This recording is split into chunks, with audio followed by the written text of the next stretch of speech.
संभालना ही मुश्किल हो जाता है। तो सब्जियां जितना हम खा सकते, बाकी फिर हमारी गौएं खाती।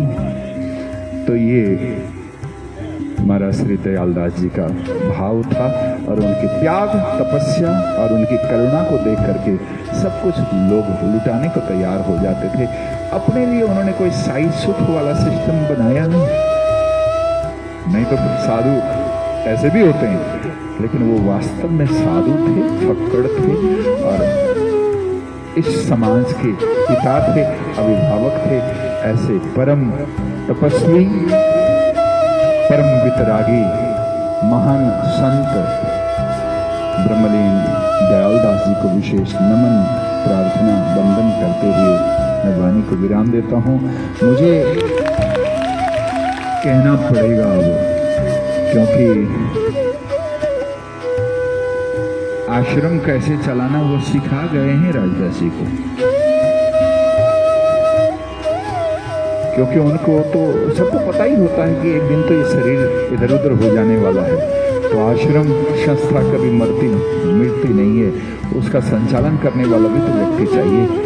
उन व्यक्तियों को तैयार करते करते करते आज सुंदर स्वरूप हमारे बीच उपस्थित है। सुंदर भजन भी गाते हैं, ज्ञान के खजाने हैं। वैसे तो हम लोग कई बार सत्संगों में, कार्यक्रमों में साथ होते रहे, पर आज महाराज जी की अनुपस्थिति में मैं ऐसा अनुभव कर रहा हूँ, दयालदास जी महाराज जी से मिलना अब आप चाहते हैं तो राजदास जी से मिलें। इस आश्रम के एक महाराज, महंत कहें, स्वामी कहें, उस रूप में हमारे राजदास जी महाराज इस आश्रम का संचालन करेंगे। और मैं चाहता हूँ आज के दिन थोड़ा तिलक और चद्दर विधि जरूर कर लेनी चाहिए महाराज जी की, क्योंकि वैसे तो समाज का काम तो करते रहे हैं, पर विधिवत समाज इनको जवाबदारी सौंपता है। तो मुझे ऐसा लगता है सारे संत चरणों का आशीर्वाद कहें, कृपा कहें, और गुरुजनों का आशीर्वाद इनके ऊपर होता है। तो ये आश्रम जन जन में सुख, शांति और आनंद देने वाला आश्रम बने और दिन दुगुनी रात चौगुनी इस आश्रम की अभिवृद्धि हो और समाज में इसकी सेवा की सुगंधी फैलती रहे, ऐसी हमारी सद्भावना है।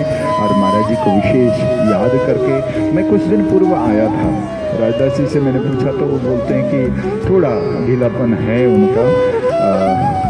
तो मैंने कहा मैं भिवानी आया था, तो भिवानी से फटाफट इधर दौड़ करके आए, मुझे इच्छा हुई कि मिल लूँ, लेकिन ये नहीं पता था कि इतना जल्दी वो हमारे बीच से ओझल हो जाएंगे।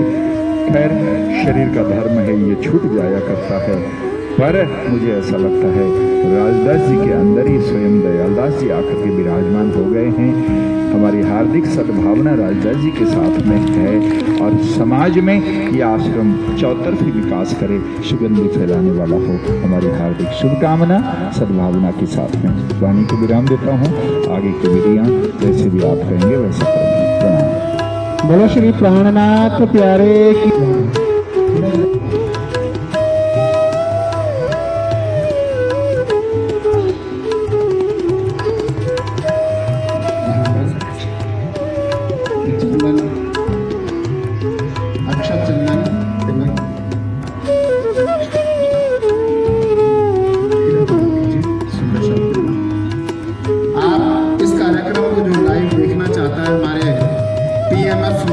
फेसबुक पे है और यूट्यूब पर है।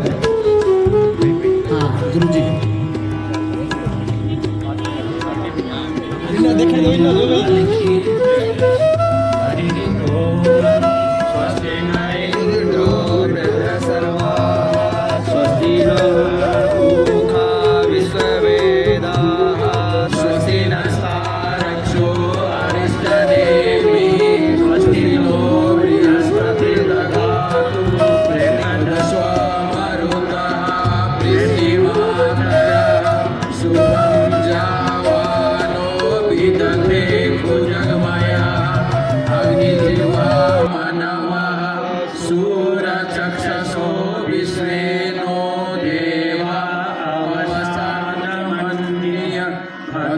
कर्णे भी श्रेणुयाम देवा भद्रं पश्येत्। हेमाक्षवीर्यजत्रा स्थिरैरङ्गैस्तुस्तुवागुंशस्तनोर्विर्व्यसे वहि देवहितं जदायु शतमिन्नो शरदो अन्ति देव यत्र नश्चक्रो जरसन्तनो नाम पुत्रासो यत्र पितरो भवन्ति मानो मध्यारीरिकतायुर्गन्तो अदितिजोरदितिरन्तरिक्षमदितिर्माता स पिता स पुत्र विश्वे देवा अदितिः पञ्चजना अदितिजातमदितिजनित्वं यो हौ शान्तिरन्तरिक्षगं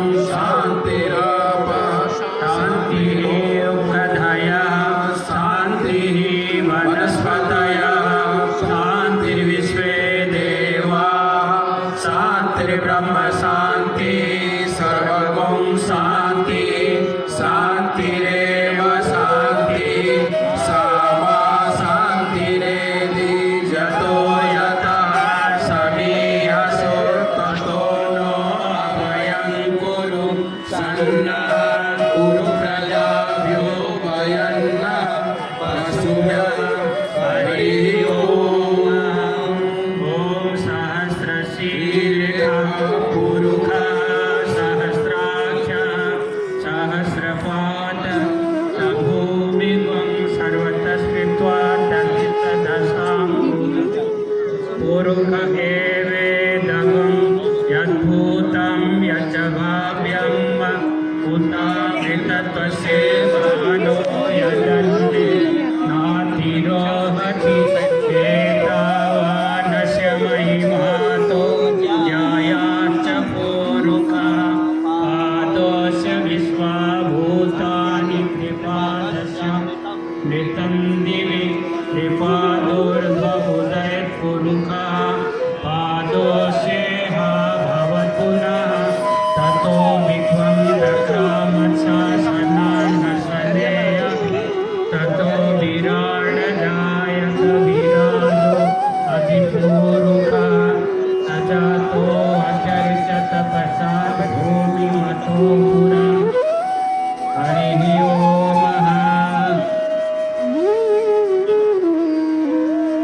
अब सभी लोग जयकारा बोलो श्री श्री 108 श्रीमान स्वामी राजदास जी महाराज की स्वामी राजदास जी महाराज की अब श्रीमान श्री श्री 108 स्वामी राजदास जी महाराज जी का एक प्रथम प्रवचन बड़ा सूक्ष्म में होगा क्योंकि सारे कार्यक्रम सभी लोग बैठे रहे और भंडारा लिखेंगे। सभी संतों से निवेदन है कृपया थोड़ी देर के लिए एक आसन में बैठे। वृंदावन बिहारी लाल की जय। मंचस्थ मेरे आदरणीय पूजनीय प्रातस्मरणीय भारत देश की महान विभूतियां जो अपने त्याग और तपस्या के बल पर हिंदू सनातन धर्म को और अपने त्यागमय जीवन के द्वारा भक्ति का संदेश दे रहे मेरे सभी आदरणीय पूजनीय जिनको मैं अपना परिवार कहता हूँ। मैं हमेशा मुझसे पूछते आपका परिवार, मैंने कहा जितने भगवानधारी हैं देश विदेश में वो मेरा परिवार है। ये मेरे सभी परिवार के जो मुझे आज आशीर्वाद देने के लिए मुझ पर अनुकंपा करने के लिए मंच पर आए हैं। मैं सभी पूज्य चरण संतों के चरणों में प्रणाम करता हूँ। सब एक बार बोले प्रणाम जी। सब धरती कागज करूं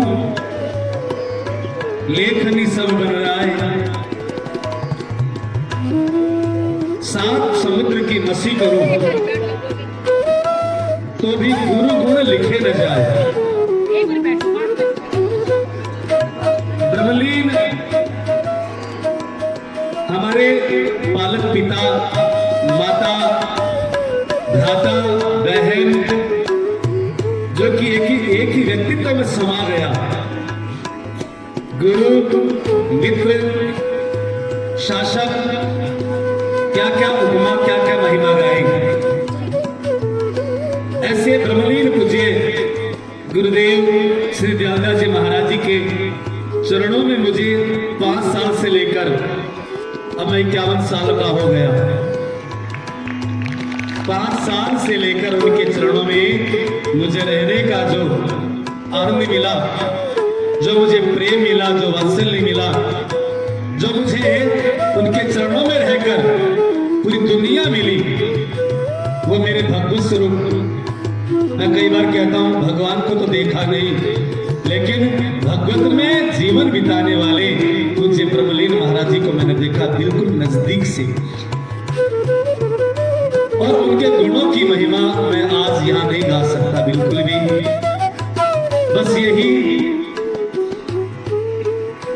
मैं जब 5 साल का यहाँ पर आया, 8 बाई 8 की कुटिया में रहा करते थे, जहां पर महाराज जी के लिए अब दीपक वहां पर जलाया हुआ था। उस कमरे में केवल मैं और महाराज जी 2 ही जने, तीसरा कोई आ जाए उसके लिए जगह नहीं थी। और उनका मैंने त्याग देखा है, उनकी मैंने तपस्या देखी है, उनका मैंने कार्य करने की शैली देखी है, बड़ा अद्भुत। और मैं तो यही कहूंगा, इस युग में ऐसे साधु जो जिसको न किसी पद की आवश्यकता है, न मेरा नाम और प्रतिष्ठा की आवश्यकता हो, मेरा नाम अखबारों में तक नहीं छपना चाहिए, ऐसे संत यदि कोई है तो ब्रह्मलीन पूज्य महाराज जी, जिनको मैंने आज, क्योंकि मैं बहुत घूमा हूं जगह जगह। एक छोटा सा 1-2 उदाहरण दूंगा, क्योंकि मैं बचपन से ही साधुओं के संगत में रहा, बहुत अच्छे अच्छे साधुओं की। लेकिन मैं जब वहां से यहाँ आता था तो महाराज जी के कोई कंधे पर बच्चा बैठा है, कोई कंधे पर बैठा है, कोई गोद में बैठा है, कोई पीछे से बाल खींच रहा है, कोई दाढ़ी खींच रहा है। तो क्योंकि मैं तो जरा पहले 10वीं करके जब ग्रेजुएशन कर रहा था, बड़ा स्टैंडर्ड में रहना चाहता था, बिल्कुल नहाया धोया, प्रेस कपड़े। तो मैंने एक दिन कहा, महाराज जी लोग आ रहे हैं आपसे मिलने के लिए, लोग आ रहे हैं आश्रम देखने के लिए, इन बच्चों को दूर करो ना, ये सब गंदा कर दिया आपके ऊपर, सब कुछ कितने गंदगी लगा दी आपको। मुझे बोलते, देख तू साफ सुथरा रहे, मैं तो इन बच्चों के बीच में रहूंगा, तुझे अच्छा नहीं लगता तो तू कहीं भी चला जा। एक बच्चों के लिए जिसने मुझे अपने रक्त से पाला, अपने पसीनों से पाला, उनको क्या बोलते हैं, ये बच्चे तो मेरे ऊपर ऐसे ही चढ़े रहेंगे, कोई आने वाला आए ना आए मुझे कोई मतलब नहीं है, मुझे बच्चों से, बच्चों के बीच में रहना है और बच्चों से प्यार करना है। ऐसे महाराज जी के गुणों को मैं क्या कह सकता हूं। मुझे याद है हम 10-12 बच्चे थे यहाँ पर, बिल्कुल जिनका कोई पता नहीं माँ बाप कौन है, कैसे है। लेकिन एक बात कहना चाहूंगा, मुझे तो 5 साल का पाला था। एक रमेश है, विष्णु है, भूषण है, देवेंद्र है, नवीन है, इनको 3-3 साल का पाला था। मैं कई बार कहता हूँ, मैं तो 5 साल का आया था, बड़ा हो गया, सीनियर हो गया, वो 3-3 साल के आने वाले। लेकिन एक बात उनको, वो तो 3-3 साल के तो आए हैं, लेकिन 1-1 घंटे का बच्चा जिसने अपनी गोद में पाला हो, उन बच्चों को कितना गौरव होगा, कितना अभिमान होगा कि मैं ऐसे पूज्य चरण महाराज जी के चरण सानिध्य में पाला हूँ। 1-1 दिन की बेटियां आई हुई हैं, हमारी बेटियां कोई है, सरिता, सुमन, सुनीता, सावित्री, ये सब बेटियां, ये पम्मी, ये आशा, माया, इतनी सारी की उनकी लिस्ट बना के रखो तब नाम याद आए। ये बेटियां, 1-1 दिन की बेटी, हॉस्पिटल में छोड़ गए कोई, यहाँ पर आ गए। एक हमारे मनमोहन है जो बिल्कुल गेट के पास, रात को 9 बजे हम गेट बंद करने के लिए गए, एक दिन का बच्चा रुई में लपेटा हुआ, पास में दूध की बोतल रखी हुई है, मनमोहन, अभी वो बिल्कुल युवा है। केवल वो नहीं, एक गीता, हॉस्पिटल में जन्म दिया, कोई छोड़ के चले गए। वही नहीं, एक गोनू, हम नाम लेते गोनू, किरण, एक एक का नाम गिनाऊंगा तो यहाँ पर लगभग 135 से लेकर 150 बच्चे ऐसे हैं जो उनकी गोद में आए और फल कर गए। और आज तक उन्होंने कुछ नहीं ना, उन्होंने कहा कि मैं साधु बनाऊंगा ना। मैं जब 10वीं में था तो कहीं बैंक में गए होंगे महाराज जी, पहली बार बैंक, क्योंकि बैंक में जाने का तो कोई नाम ही नहीं था, कोई पासबुक, कोई पैसा तो होता नहीं था। बैंक में देखा होगा कि वहां पर जाकर कलरक ही सबसे बड़ा है, क्योंकि कलरक पैसे बांटना था ना सबको। तो महाराज जी बोलते हैं राजदास तुमको मैं बैंक का कलरक बनाऊंगा।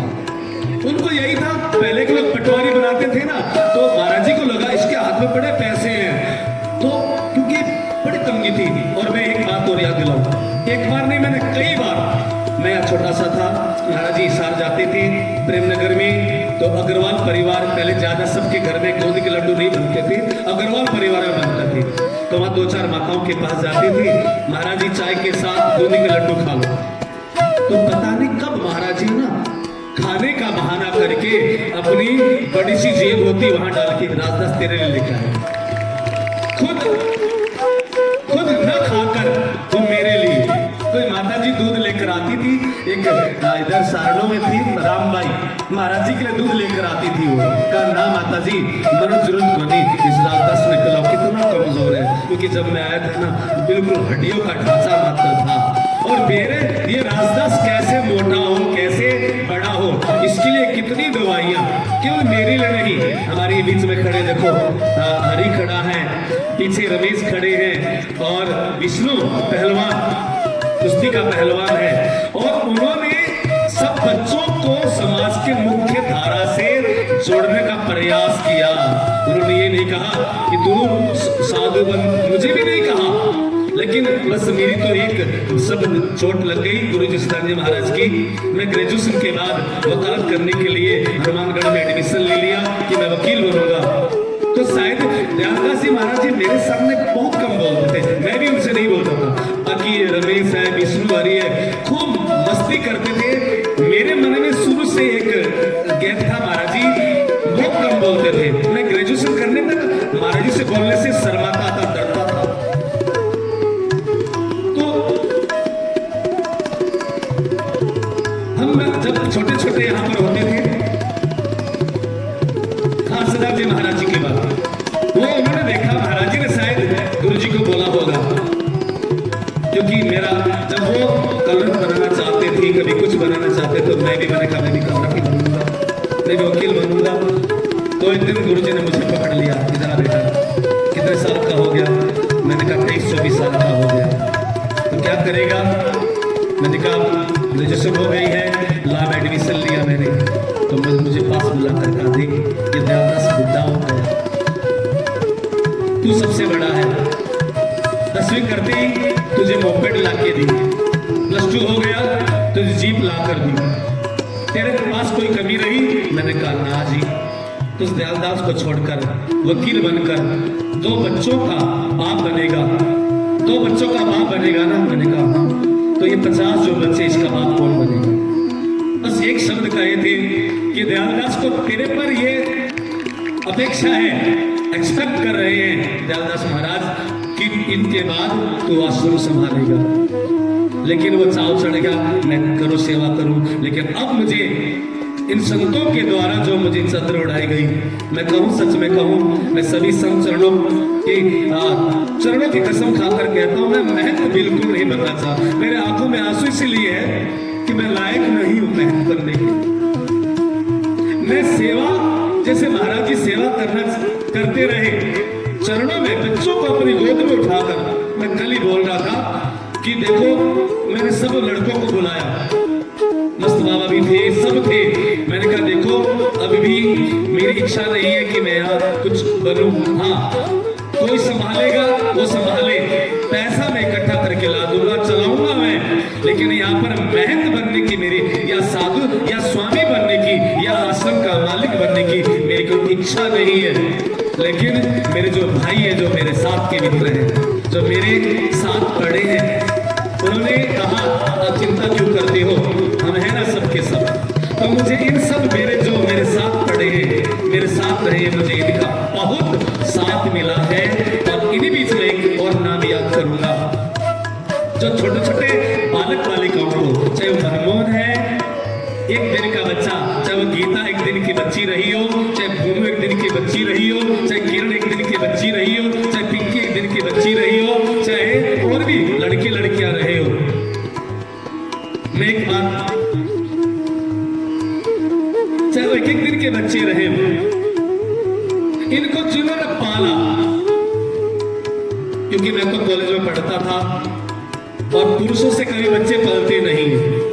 मैं उन देवी को बुलाना चाहूंगा जिनका नाम है मुन्नी सुशीला, साध्वी सुशीला।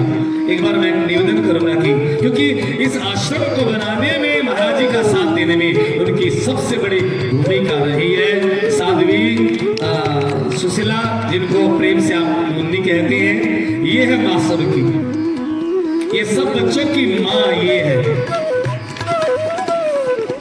मुझे एक बात और याद आई, स्कूल में जब पहले पिता का नाम लिखा करते थे, सनम दयालदास विष्णु, हम सब यहाँ पहलवानी करते थे। और साहब अभी महाराज जी ने तो एक बात बताई, हम महावीर स्टेडियम में कुश्ती करने के लिए गए, 15 बच्चे आश्रम से, राजदास सुनो दयालदास, विष्णुदास सुनो दयालदास, रमेश दास सुनो दयालदास, हरिदास सुनो भूषण दास सुनो, नवीन दास सुनो दयालदास।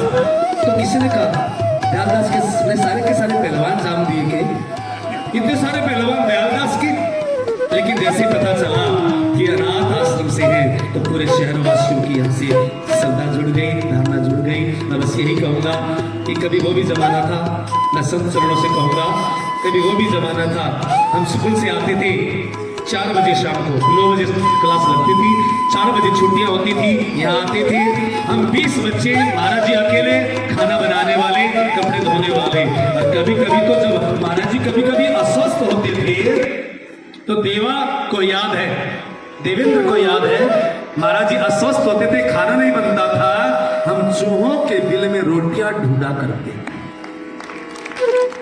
चूहों के बिल में, कि कहीं ना कहीं चूहे है ना, रोटी लेकर अपने बिल में गए होंगे, शायद टुकड़ा 2 टुकड़ा मिल जाएगा, पेट भर जाएगा। और आज वही महाराज जी का आशीर्वाद है। मैं एक छोटी सी और संतों से कहूंगा, मैं समय नहीं लूंगा। गांधी बुद्ध में दाल लेने के लिए जाते थे, कोई आधा किलो दाल दिया करता था, मुझे आगे साइकिल के डंडी पर बैठाकर खुद चला कर जाते थे। सेठ जी दाल देना, आप आधा किलो दाल देते हो, बाबा कल आना। चाहे डालने की कोशिश की हो या कुछ प्रॉब्लम रही हो, गुस्से में आया हो, महाराज जी मुझे साइकिल पर बैठा कर वापस ले आए, बोले राजदास चले, मैंने कहा जी चलो।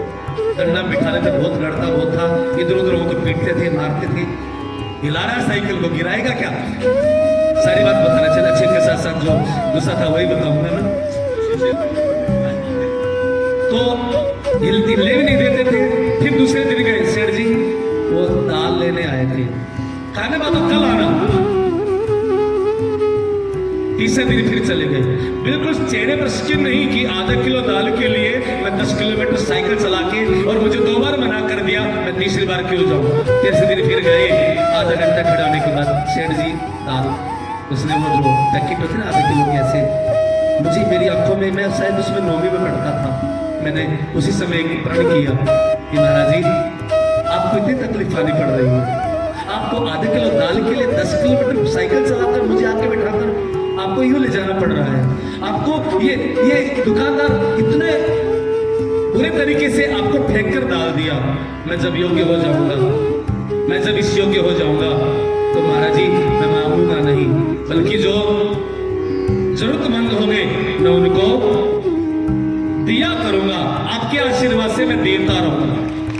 और आज शायद वो मेरा प्रण था कि महाराज जी का आशीर्वाद, उनका इतना आशीर्वाद बरस रहा है मुझ पे कि जहाँ तक संभव हो सेवा में ही ये जीवन लगे, और मैं मेहनत बनकर नहीं, सेवक बनकर यहाँ पर सेवा करूंगा। सभी आप यहाँ पर आइएगा और आते रहिएगा, ये सेवा।